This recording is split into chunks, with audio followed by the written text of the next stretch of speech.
Anissa Nur Lutfiana Fajrin. Saya mahasiswi Universitas Swadaya Gunung Jati, Prodi Manajemen.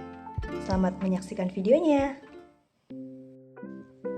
Pembelajaran berbasis kompetensi.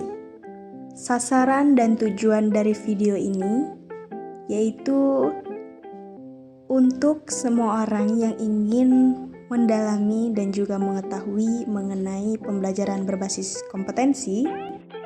Tujuannya untuk menambah wawasan dan melatih berpikir lebih kritis.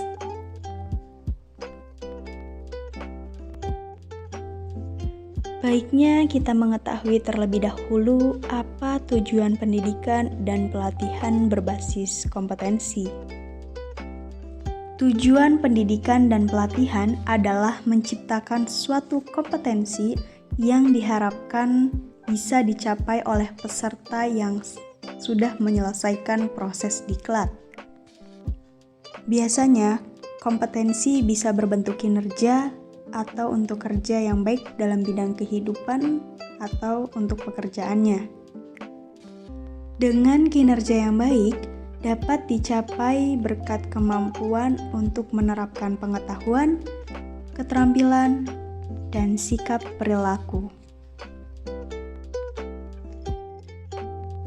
Hal-hal yang bisa diterapkan untuk pembelajaran berbasis kompetensi, yang pertama, membuat kurikulum berbasis kompetensi. Kurikulum berbasis kompetensi adalah kurikulum yang ditujukan untuk menciptakan tamatan yang kompeten dan cerdas dalam membangun identitas budaya dan bangsanya. Yang kedua, pengembangan kompetensi. Kompetensi yang dikembangkan berupa keterampilan dan keahlian bertahan hidup dalam perubahan, pertentangan, ketidakmenentukan, ketidakpastian, dan kerumitan dalam kehidupan. Yang ketiga yaitu desain dan pengembangan sistem. Dengan desain dan pengembangan sistem pembelajaran, seluruh komponen di dalam itu harus difokuskan pada tujuan pembelajaran yang berisi kompetensi. Pembelajaran berbasis kompetensi tidak hanya difokuskan pada pencapaian peserta diklat, tetapi juga pada pencapaian seorang pengajarnya.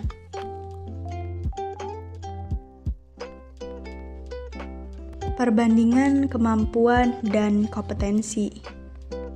Dalam hal ini membahas kawasan pengetahuan, keterampilan, sikap atau kompetensi dasar. Kemampuan itu biasanya cenderung menjelaskan cara membuat proposal penelitian, sedangkan kompetensi adalah bagaimana dia membuat proposal penelitian dengan baik. Yang kedua, kemampuan biasanya bagaimana dia menulis laporan penelitian, sedangkan kompetensi bagaimana dia membuat laporan penelitian dengan baik. Kemampuan cenderung bisa menguraikan bagaimana cara penggunaan peralatan dalam suatu bidang tertentu. Sedangkan kompetensi cenderung bagaimana dia bisa menggunakan peralatan dalam bidang tertentu. Yang keempat, kemampuan cenderung menguraikan bagaimana cara dalam bersikap. Sedangkan kompetensi bagaimana dia berperilaku dalam bersikap. Dalam hal ini adalah sopan santun. Dari kelima contoh ini, bisa ditarik kesimpulan bahwa kemampuan adalah bagaimana seseorang bisa menjelaskan dan menguraikan secara baik pada hal-hal tertentu. Sedangkan kompetensi adalah bagaimana dia bisa mewujudkan dan melakukan sesuatu dengan baik. Hubungan kompetensi dan strategi pembelajaran. Seseorang yang mendesain pembelajaran diharapkan dapat melaksanakan kegiatan secara bertahap dengan strategi yang pertama, menentukan tahapan dan langkah kegiatan pembelajaran. Hal yang ditentukan biasanya berupa metode, media, alat dan alokasi waktu, serta harus mempertimbangkan kesesuaian unsur dalam strategi.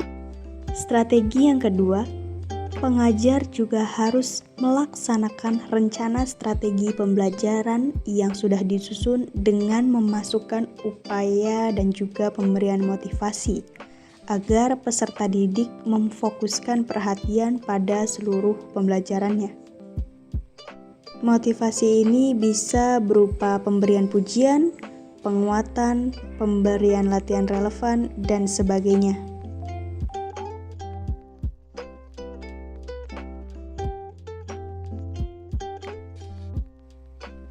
Terima kasih untuk semua yang sudah menonton sampai akhir.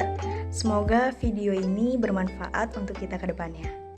Terima kasih sekali lagi. Wassalamualaikum warahmatullahi wabarakatuh.